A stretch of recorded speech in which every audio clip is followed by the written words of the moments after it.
جس طرح حکومت کے زیر سایہ عدالتوں سے پیسے لی گئے، یعنی دلچسپ بات یہ ہے کہ عمر ایوب صاحب کے اوپر جو کیس تھا، اس سے پہلے جو جج تھا ATC کا، اسی سرگودا عدالت کا، اس نے اس کو بری کیا، پھر سے کیس ری اوپن ہو گیا۔ اور علی عمر ایوب یہ صرف اس طرح نہیں، وہ فیصل آباد میں بھی اس کیس میں ملوث، وہ لاہور میں بھی، وہ پنڈی میں بھی، اور وہ اسلام آباد اور سرگودا میں۔ شاید ایک وقت میں وہ کوئی جن تھا کہ ہر جگہ وہ 9 مئی کے دوران پہنچا ہوا تھا۔ یعنی اس فیصلے سے یہ بالکل واضح ہے کہ یہ فیصلہ جو ہے نا کسی طور پر میرٹ پہ نہیں بنتا، یہ فیصلہ ظلم اور جبر اور 26ویں آئینی ترمیم کے بعد جو جوڈیشری کی پر کاٹے گئے ہیں، جوڈیشری کو بالکل اپاہج کر دیا گیا ہے، اور جوڈیشری کے اوپر جتنا ایگزیکٹو کا رول بڑھایا گیا ہے، مجھے بہت افسوس ہے اس پہ کہ عملاً اس وقت جوڈیشری سے کوئی توقع کرنا کہ وہ انصاف دے گا۔ ہم سمجھتے ہیں کہ چلو یہی کیسز ہیں، اس کو آپ میرٹ پہ لے کے آئیں، ہائی کورٹ میں یہ تمام کیسز جو ہے نا اس کو میڈیا کے اوپر چلائیں اور میرٹ پہ دے کے پوری قوم فیصلہ کرے گی کہ کس قسم کی سزائیں ہیں۔ اصل میں یہ جمہوریت پہ حملہ ہے، یہ ایک فاشسٹ حکومت کا جمہوریت پہ حملہ ہے کہ اس کے خلاف کوئی بولے نہ، کوئی اسمبلی میں بات نہ کرے، کوئی اس کی اپوزیشن نہ ہو، اور جس طرح یہ اسمبلی کا اجلاس چلا رہا ہے، میں اس کے اوپر مجھے شدید تحفظات ہے۔ میں تو اپنی پارٹی کو کہوں گا، میں اپنے پارلیمنٹیرینوں کو کہوں گا کہ بجائے اس کے کہ ہم یہاں بیٹھ کے یہاں آپ کی کارروائی سنیں، ہمیں بہتر ہے کہ ہم اس کے بائیکاٹ کریں، کیونکہ اس طرح صورتحال تو کبھی اسمبلی رہی نہیں ہے کہ جس طرح ظلم اور جبر کے۔ اور اگر کوئی خیال ہے کہ ہم جو ہے نہ حل کریں گے، بھائی فارم 47 کی حکومت ہے، فارم 47 کے پیداوار حکومت جس کی اپنی کوئی اخلاقی مورل اتھارٹی نہیں ہے، وہ آ کے حکومت چلائے، اور پھر جو عوام کے صحیح نمائندے ہیں اس صحیح نمائندوں کو ایک ایک کر کے فارغ کرے۔ اور اس طرح ہمارے اور بھی کافی ہے، ہمیں اس کی پرواہ نہیں ہے۔ دیکھیں، ہم ایک تاریخی جدوجہد کر رہے ہیں، ہم اس ملک کی ساورنٹی کی جدوجہد کر رہے ہیں، ہم اس ملک کی بقا کی جدوجہد کر رہے ہیں، ہم اس ملک میں قانون اور آئین کی بالادستی کے لیے جدوجہد کر رہا ہے۔ عمران خان جو اس وقت جیل میں ہے، وہ تو ضمیر کا قیدی ہے، اس کے خلاف جتنے کیسز ہیں، ہم کبھی نہیں کہتے کہ عمران خان کو آپ رہا کرو، اس کا مطلب یہ ہے کہ ہم کہتے ہیں کہ اس کے تمام کیسز کو میرٹ کے اوپر لے کے آؤ۔ آپ کو پتا ہے یہاں سارے بڑے بڑے قانون بیٹھے ہیں، وہ یہ بات کر سکتے ہیں کہ جب 1 سال اور 2 سال کسی کیس کا فیصلہ نہ ہوا ہو تو اس کی ضمانت حق بنتی ہے۔ عمران خان کو ابھی روٹین میں تو اس کو ضمانتیں ملنی چاہیے، وہ اس ملک کا سب سے پاپولر لیڈر ہے، اور میں خراج تحسین پیش کرتا ہوں جو 5 تاریخ کو پورے پاکستان میں احتجاج ہوا، اور خاص کر خیبر پختونخوا میں، سندھ میں، بلوچستان میں اور پنجاب میں جتنے لوگ نکلے ہیں۔ حالانکہ پنجاب میں جو فاشسٹ حکومت نے جس طرح رویہ رکھا، یہ تو ہمارا قانونی حق ہے، ہم تو جمہوریت میں تو لوگوں کو بولنے کی اجازت ہوتی ہے، لوگوں کو اپنے رائے کا اظہار کرنے کی اجازت ہوتی ہے، یہ حق ہمیں آئین دیتا ہے، قانون دیتا ہے، آپ کیسے ہمارے اس حق کو چھین سکتے ہیں؟ اور دلچسپ بات یہ ہے کہ اسمبلی کو تو ربڑ سٹمپ بنایا گیا۔ کل جو ہے نا یہاں اسمبلی کی گیٹ کے سامنے پولیس کڑی تھی، اسپیکر صاحب کی رسپانسبلٹی نہیں تھی کہ اس کو بلاتے، IGP کو بلاتے۔ ویسے جو ہمارے جو پارلیمنٹ اور ہمارے اس ہاؤس کی جو بے توقیری ہوئی ہے، اور یہاں اسمبلی کے اندر آ کے گرفتاریاں ہوئی، اگر آج اس کا پوچھا جاتا تو یہ نہیں ہوتا۔ میں پیپل پارٹی سے پوچھنا چاہتا ہوں کہ کیا اس قسم کی جمہوریت آپ کو اچھی لگتی ہے؟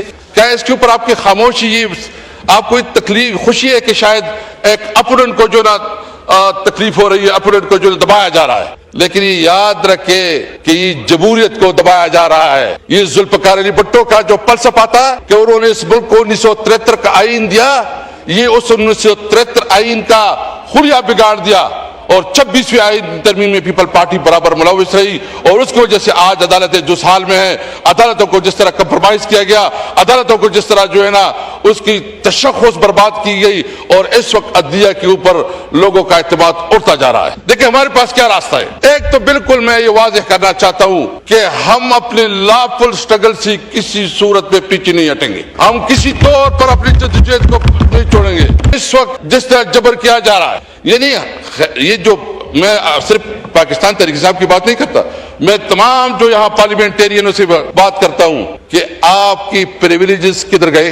ایک سپرڈنٹ جو 18 گریڈ کا ہوگا یا 19 گریڈ کا ہوگا, وہ آپ کے اپوزیشن لیڈرز, آپ کے ایم این ایز کو رسوا کرتا ہے, 8-10 گھنٹے اس کو بٹھاتا ہے, ملاقات نہیں کرنے دیتا. کیا جیل مینول میں ڈاکو اور ڈکیت اسمگلر کو ملاقات کی اجازت نہیں ہوتی؟ عمران خان کے اوپر جتنی بھی کیسز ہے, جتنی بھی اس کے خلاف جو ہے نا آپ نے کیسز بنائے ہیں, کیا اس کا رولز کے مطابق, قانون کے مطابق اس کا حق نہیں بنتا کہ اس کو آپ ملاقات کا موقع دیں؟ اور پھر ملاقاتیں کس طرح ہوتی ہے, جس طرح تجدید ہوتی ہے. دیکھیں یہ ملک تب چل رہا ہے جب ملک میں آئین اور قانون کی حکمرانی ہوگی. یہ ڈنڈی کے زور سے یہ ملک نہیں چلے گا. اس وقت آپ دیکھ رہے ہیں کہ بلوچستان میں جو حال ہے بہت افسوسناک ہے کہ جو ہو رہا ہے کہ ہمارے پیرا ملٹری فورسز کی شہادتیں ہو رہی ہے, جو آپ عوام کی شہادتیں ہو رہی ہیں, جو دہشت گردی کی ایک نئی لہر آ گئی ہے. اور ہمارے خیبر پختونخوا جو مرج ایریا ہے, وہاں جو تحریک اٹھی ہے بیداری کی, الوسن پاسون کے نام سے لاکھوں لوگ اس جلسے میں ہوتے ہیں, لاکھوں لوگ ہوتے ہیں. وہ کیا چاہتے ہیں؟ امن چاہتے ہیں. آپ نے ہم نے اور کیا مطالبہ کیا؟ ہمیں امن چاہیے. امن کا مطالبہ کرنا, کیونکہ یہ کہتے ہیں کہ ہم آپریشن, بھائی جان آپ نے آپریشن کر کے دیکھ لی, آپ نے کتنے آپریشن کی؟ اس کا تو جائزہ لے کہ آپ کے اس وقت آپریشن کے نتائج کیوں نہیں نکلے, کیوں آپ کے تمام آپریشن جو ہے ناکام ہوئے. بجائے اس کے کہ آپ آپریشن پہ آپریشن کرے, آپ آبادیوں کو مسمار کرے, آپ لوگوں کو گھرے سے نکالے, آپ لوگوں کو بے عزتی بے توقیری کرے, اپنے عوام کے ساتھ ان کے ساتھ انگیجمنٹ کرے, ان کے ساتھ بات چیت کرے. میں اپنے عوام کی بات کرتا ہوں. اگر آپ کے پاس کوئی دہشت گردوں کا, آپ کے پاس انٹیلیجنس تو رپورٹس ہوگی, آپ انٹیلیجنس اس پہ آپ کاروائی کریں. لیکن یہ کیا ہے کہ آپ نے سوچا ہے کہ ہم باجوڑ میں آپریشن کریں گے, ہم امن میں آپریشن کریں گے, ہم تیرا میں آپریشن کریں گے, ہم کسی آپریشن کو نہیں ہونے دیں گے. یہ ہمارے سارے جو یہاں بیٹھے ہم کسی آپریشن کو نہیں ہونے دیں گے. ہم سمجھتے ہیں کہ اس کی روٹ کازز دیکھیں. آپ نے افغانستان کے ساتھ تمام بارڈر پہ کاروبار ختم کیا, آپ نے افغانستان کے ساتھ تمام کاروبار بند کیا. ہم نے اپنے وقت میں, آپ کو میں رپورٹ دیتا ہوں کہ ہمارے وقت میں جو خرلاچی, غلام خان اور انگورہ پہ ہم نے نئے کاروبار شروع کی, نئے روزگار شروع کی. ہم نے تورخم پہ فیسلٹی بڑھائی, اور ہم نے سب سے زیادہ جو کیا کہ ہمارے وقت میں 1.7 بلین روپی یہ افغانستان کا ٹریک چلا. آپ ادھر کاروبار کے مواقع دیں. ہم نے اپنے موقع پہ یہ جو پاک افغان ٹرانزٹ ریٹ تھا, ہم نے اس میں ایک شک اضافہ کیا کہ ہمارا ٹرانسپورٹ یہ سینٹرل ایشیا اور رشین اسٹیٹ تک جائے گا. یہ تو تاریخی طور پر آپ دیکھیں, ہسٹری دیکھیں, ہزاروں سال سے یہ کاروبار کا روٹ تھا, تجارت کا روٹ تھا کہ وہاں سینٹرل ایشیا سے لوگ آتے تھے, یہاں کاروبار ہوتا تھا. بھائی ہمیں کاروبار دو, ہمیں روزگار دو, بارڈر پہ جو ہماری فیسلٹیز اس کو انہانس کرو. آپ یقین رکھیں اسی طریقے سے آپ کی ایکسٹریمزم ختم ہوگی, اسی طریقے سے آپ کی دہشت گردی ختم ہوگی. آپ نے فاٹا اور فاٹا پہ ٹیکس لگایا, آپ نے وہاں افغانستان کے ساتھ تعلقات خراب کی, اور اس کی وجہ سے آج حالت یہ ہے کہ وہاں مایوسی بڑھ رہی ہے, نوجوانوں کے اندر بے روزگاری بڑھ رہی ہے. اس کے لیے آپ نے خصوصی اقدامات کرنے ہوں گے. ہوش کے ناخن لیں. آپ پاکستان کی سب سے بڑی پولیٹیکل پارٹی کو دبا کر یہ تاثر دے رہے ہیں, جو سب سے مقبول پارٹی ہے, جو الیکشن جیت چکی ہے, جو سب سے مقبول لیڈر ہے. آپ اس کو دبا کے آپ تاثر دے رہے ہیں کہ ہم سب کچھ ٹھیک ہے. کون مانے گا آپ کو؟ پوری دنیا کو پتا ہے کہ فارم 47 کی حکومت ہے, اس کی کوئی حیثیت نہیں ہے, کوئی پوزیشن نہیں ہے, کوئی اس کی مورل ویلیو نہیں ہے.